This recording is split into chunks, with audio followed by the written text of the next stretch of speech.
Bonjour à tous chers mortels, c'est Dragmar, ça fait longtemps que je vous avais pas fait un petit avis manga et là j'avais envie de le refaire. Donc aujourd'hui on va parler de Goblin Slayer. Alors c'est un manga qui... j'ai pas vu grand monde en parler de Goblin Slayer. Si ça se trouve plein de gens en ont parlé, hein, j'ai pas trop fait gaffe, c'est vrai que je regarde mes collègues. Mais je fais pas forcément tout gaffe à ce qu'ils font, donc si ça se trouve j'ai des conneries, tout le monde en a parlé, j'en sais rien. Donc Goblin Slayer, c'est un shonen aventure héroïque fantastique, donc là on est en plein dans la catégorie que j'aime le plus, avec tout ce qui est Moyen-Âge historique, là on est vraiment en plein dans la catégorie que je kiffe à mort.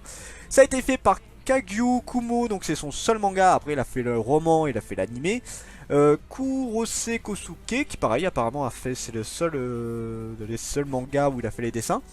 L'histoire, alors, c'est un monde où, on va dire, habituel de l'héroïque fantastique, où on a des guildes en quelque sorte, enfin, un endroit où il y a tout ce qui est les quêtes, ce genre de trucs là, et les gens selon leur rang, donc où il y a 10 rangs différents, donc ça va de porcelaine, les trucs du style, jusqu'à bronze, argent, or, platine, et puis légendaire, je crois, un truc du genre, mais voilà, il y a 10 niveaux différents. Et selon le grade qu'ils ont, les gens font plus ou moins telle ou telle mission. Donc quand tu commences, forcément tu commences par le grade de merde. Mais bon, faut bien commencer par le début. Et la quête de base pour les débutants, c'est les gobelins. C'est les gobelins, c'est la créature de merde qui fait que bon là, en général les grands, voilà, ceux qui sont en or, tout ça, ils vont pas le faire. Bah oui, c'est pas glorieux de tuer des gobelins, ça vaut rien un gobelin. Tu noteras quand même que les gobelins en ce moment ils sont en train de monter en puissance en termes de puissance justement. Remonster, moi quand je m'incarne en slime les gobelins sont plutôt puissants. Goblin Slayer, et je sais que j'avais vu 2-3 autres mangas où les gobelins commençaient à devenir très puissants. la créature de merde qui commence vraiment à faire parler d'elle et à dire eh les mecs, je suis plus puissant que ce que vous pensez là. Non franchement, alors déjà les gobelins c'est vrai que c'est pas la créature qui est extrêmement... Tu la connais mais clairement oui en général, dans les jeux de base en général... Le gobelin, c'est vraiment la créature de merde que t'affrontes au début. Voilà. Un gobelin, c'est chiant à plusieurs, mais voilà, c'est tout. Et là, c'est un petit peu ce qui se passe. C'est qu'on va suivre. Alors d'ailleurs, c'est un truc que j'ai adoré. On va suivre, comment dire, un groupe d'aventuriers qui vient tout juste de commencer. Voilà, ils font leur première mission, tout ça. Donc, ils vont recruter une nonne, hein, c'est toujours, enfin une prêtresse, c'est toujours pratique d'avoir des soins. Et ils vont faire leur première quête qui est de tuer du gobelin. Voilà, petite quête facile. On va dans un repère de gobelins et on les tue. Ils y vont, tout confiants, tout ça. Manque de bol, les gobelins sont plutôt nombreux. Manque de bol, ils ont un chaman, donc ça veut dire qu'ils sont bien mieux organisés. Manque de bol, ils ont un goblours, donc c'est un, je sais plus si c'est goblours ou goblours, un truc du genre. Donc ils ont la version améliorée du gobelin, donc plus grand, plus balèze, pas forcément plus intelligent, mais surtout beaucoup plus fort. Donc, notre petit groupe s'est fait laminer. Alors, je peux le dire parce que clairement c'est montré dans les premières pages et dans l'extrait de mémoire on le voit aussi ce truc là. Donc c'est vraiment histoire de montrer le début. Donc on en a une... Alors je l'ai fait dans l'ordre en quelque sorte. Donc de mémoire t'as un mec qui s'est fait déchiqueter en morceaux. T'en as une karatéka qui s'est fait choper, qui s'est fait violer par plein de gobelins. Une magicienne qui s'est fait planter le bide avec une dague empoisonnée et qui s'est fait violer. Voilà, hein, tant qu'à faire. Et on a la nonne qui s'est pas fait violer grâce au Goblin Slayer. Donc le Goblin Slayer, lui sa spécialité c'est de tuer justement les gobelins et il est très doué pour ça. Lui en fait tous les moyens sont bons pour dégommer du gobelin. Il est spécialisé que dans cette catégorie. Donc il va réussir à sauver la nonne. Manque de bol, bah là... Alors le gamin il s'est fait déchiqueter donc tu peux pas faire grand chose. La magicienne elle est morte. À cause de l'empoisonnement, il l'a achevé d'ailleurs, oui, il l'avait achevé. Et il va aller au fond de la taverne où il va dégommer le chaman et justement les gobelins qui sont dedans. Et il a réussi à sauver la nonne, mais bon, elle vient de se faire violer par des centaines de gobelins. Je suis pas sûr qu'elle va avoir une vie normale, même qu'elle retournera ne serait-ce qu'une seule fois dans une aventure. Là pour moi, sa vie elle est finie, tu vois. Ouais, c'est joyeux, c'est très joyeux, ouais. Donc, je vais pas tout raconter de l'histoire, mais ça je le raconte parce que c'est globalement le début et ça vous donne une petite idée du manga. Et puis peut-être que voilà, ça stoppera peut-être certains ou ça donnera envie pour les sadiques comme moi. Ça dépend ce que vous aimez comme style de manga. Donc bah là, l'histoire globalement, il nous raconte, voilà, on voit le Goblin Slayer et la prêtresse. En remerciement, on va dire ça comme ça, il y a aussi histoire d'apprendre un peu plus, elle va le suivre. Et en fait, voilà, on se rend compte que ceux qui sont haut niveau n'acceptent pas de tuer les gobelins. Le problème c'est que les gobelins sont un véritable fléau. Ils se reproduisent extrêmement vite. Et ils sont, même s'ils sont pas extrêmement forts, bah, en grand nombre c'est vite des gros casse-couilles. Et là ils peuvent devenir très dangereux. Donc ils sont spécialisés les gobelins dans l'attaque des petits villages, ils piquent les femmes, ils les violent bien évidemment, et ils attaquent, ils piquent tout ce qu'ils peuvent avoir, et ils tuent la plupart des gens. Donc même si c'est pas de la gloire, les gobelins c'est un petit peu une saloperie qui emmerde bien les paysans, tu vois. Donc en général le gobelin slayer il est plutôt mal vu des mercenaires parce que bah il est d'un grade argent si je dis pas de bêtises, donc ça les emmerde de voir un mec aussi haut gradé alors qu'il fait que des missions de merde. Mais en même temps, il faut bien quelqu'un pour les tuer. Alors on se rend compte quand même qu'il a une raison, il fait pas ça. Alors ça devient un peu un plaisir hein, de tuer des gobelins pour lui, mais il fait ça pour une véritable raison. D'ailleurs j'avais discuté vite fait avec quelqu'un qui disait qu'il comprenait pas le principe, tout ça. Bon, il y en a un qui était pas très fan du manga, je peux tout à fait comprendre, mais je trouve que sa raison est plutôt justifiée. Il a vu... Alors je sais que tout son village s'est fait annihiler par les gobelins, et je pense qu'il a dû voir des membres de sa famille voilà, se faire violer, se faire tuer, ce genre de truc là. Donc à mon avis, ça donne une raison de haïr les gobelins jusqu'à la mort. Donc voilà, là on suit principalement ça pour l'instant, on n'a pas beaucoup d'infos, on sait pas qui il est, on voit vite fait qu'il est lié à quelques personnes, mais il n'y a rien de très particulier pour le moment. Mais c'est un très bon premier tome à mon goût, j'ai vraiment beaucoup aimé et on est en plein dans ce que j'adore. C'est extrêmement, bon là c'est un moins de 16 ans, j'aurais bien aimé un moins de 18 pour voir un peu plus, mais bon. Le manga est très explicite, j'ai pas à me plaindre. T'as tout ce que j'aime, hein. T'as du viol, t'as du meurtre, c'est bien dark, voilà, c'est vraiment typiquement le genre de manga que j'adore. Donc non, franchement je le trouve super agréable. Alors ça c'est pour l'histoire, j'ai quand même pas mal parlé dessus. Pour les personnages, bon on n'a pas grand chose à dire pour les personnages, puisque le groupe du début, bah, en fait au final c'est pas les personnages, c'était histoire de te faire comprendre que t'es dans un monde qui est quand même bien violent et que voilà c'est... Bah d'ailleurs j'en parlerai un petit peu après. Donc le Gobelin Slayer en tant que tel on sait pas grand chose de lui sauf que sa spécialité c'est de tuer les gobelins et qu'il a une dent contre eux. La prêtresse on sait pas grand chose non plus, on sait que c'est son début dans l'aventure d'aventurier voilà en quelque sorte. Et que là maintenant bah elle est liée un petit peu à ce Gobelin Slayer et elle va l'aider au maximum. Et j'ai pas grand chose à dire franchement sur les personnages, là on est dans un truc plutôt classique. Pour la vie personnelle, bah, j'ai beaucoup aimé. Je pense que vous vous en êtes rendu compte quand je parlais de l'histoire. Pour plusieurs raisons, déjà il fait partie de... Bah, tout simplement les shonen en général c'est un truc que... Alors j'aime un petit peu tous les genres mais bon, je sais ça vise une population, enfin un des lecteurs en particulier. C'est un petit peu... Voilà, ça c'est un débat autre. Mais l'aventure et surtout l'heroic fantasy c'est vraiment la catégorie que je préfère. Et surtout quand on est vraiment dans les gobelins, les dragons, ce genre de truc là. Là je suis pile dans mon élément que j'aime le plus. Alors, ce qui me fait plaisir, c'est que souvent, ce genre d'univers est plutôt mignon. Et là, ça tranche complètement. J'ai beaucoup aimé justement le premier groupe. Je sais pas si c'était voulu pour te faire comprendre à quel point t'es dans un monde horrible. Mais moi ça m'a plu, ça m'a beaucoup plu.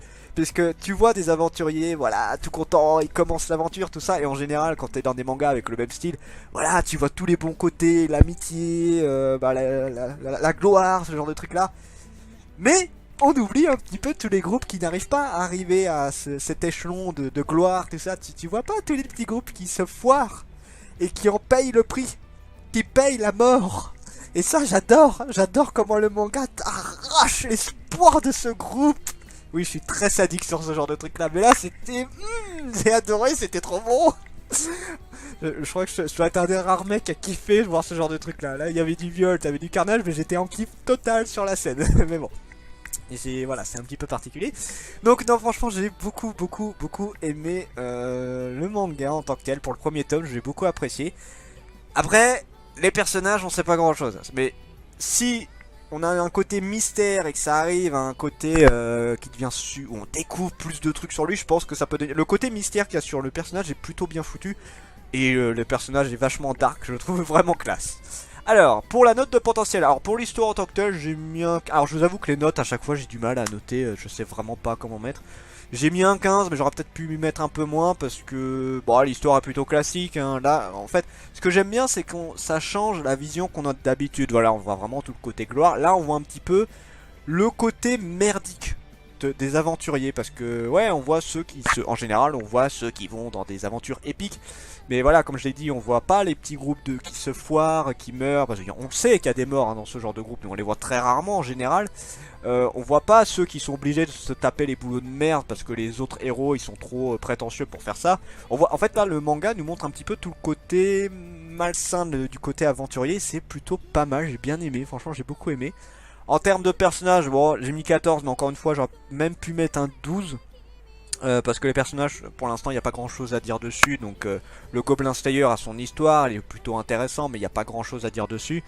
La prêtresse, j'ai bien aimé pour un délire, c'est que normalement, les pouvoirs voilà, de la lumière, tout ça, ça peut servir à attaquer. Mais là, les pouvoirs qu'elle a, c'est genre des soins, des protections, des trucs comme ça. Là, le Goblin Slayer a pensé à utiliser la protection comme une cage. En fait, il avait fait brûler comment dire, un camp de gobelins. Et il a demandé à utiliser la protection autour du camp, ce qui fait que les gobelins se sont fait cramer à l'intérieur de la protection. Donc c'est voilà, c'est assez original d'utiliser les... Franchement, le manga utilise tout le côté, tous les trucs possibles pour rendre ça vraiment morbide et tout. J'adore, j'adore. Je trouve ça très sympa, mais je l'ai, voilà, un 14, on va dire que ça va pas trop mal. Pour les dessins, un 15, alors ils sont loin d'être moches. Ils sont très très loin d'être moches, les dessins. Le problème que j'ai, c'est que, bah, j'ai du mal avec les mangas qui mettent pas de fond. J'ai vraiment du mal avec ça. C'est pas grand chose. C'est pas grand chose. Je sais que c'est chiant. Je sais que ça demande beaucoup de taf.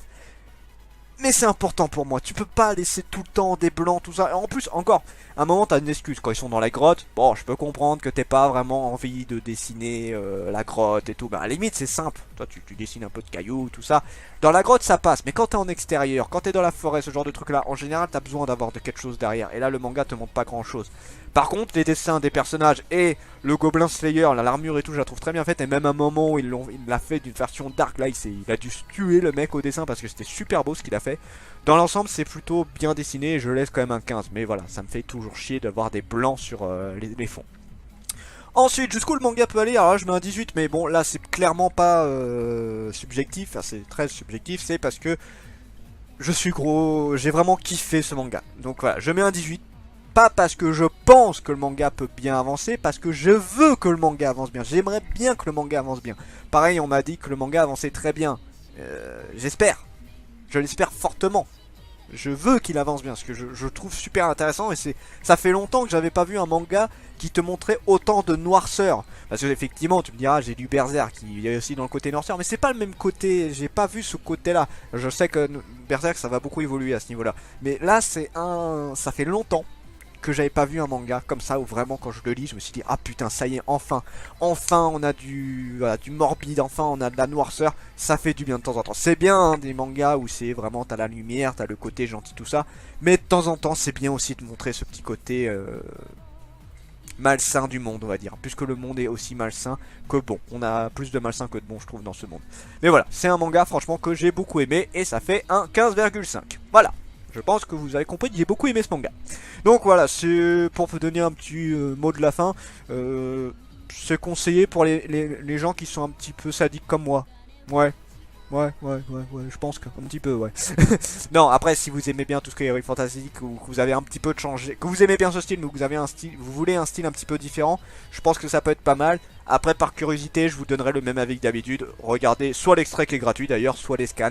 Je pense que c'est un bon moyen, et si vraiment ça vous plaît, bah là, le manga vaut vraiment le coup. C'était Dagmar, je vous dis à la prochaine, chers mortels.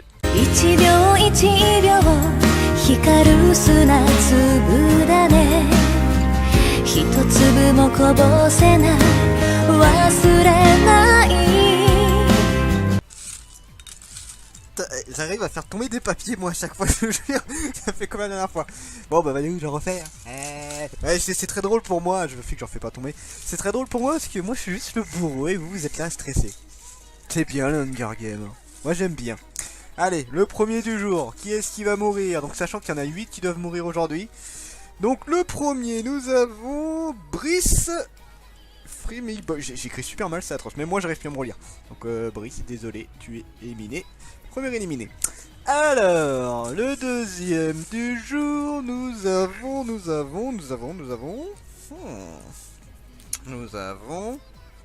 Baka Netsu, désolé. Et tu es éliminé également. Ensuite, le troisième, voyons voir celle-là. Alors, le troisième du jour, c'est Sleepy Angel, désolé, tu es éliminé également. Et le dernier pour cette vidéo, il en reste 4 après, que je devrais faire sur la prochaine. Alors, nous avons... Qui est-ce qui va mourir? Chloé. Bah, désolé Chloé, tu es éliminé. Donc voilà, ça c'était les 4 premiers pour cette vidéo. Et on se retrouve pour la vidéo d'après, pour les prochains éliminés. C'était Nagmar, je vous dis à la prochaine, chers mortels.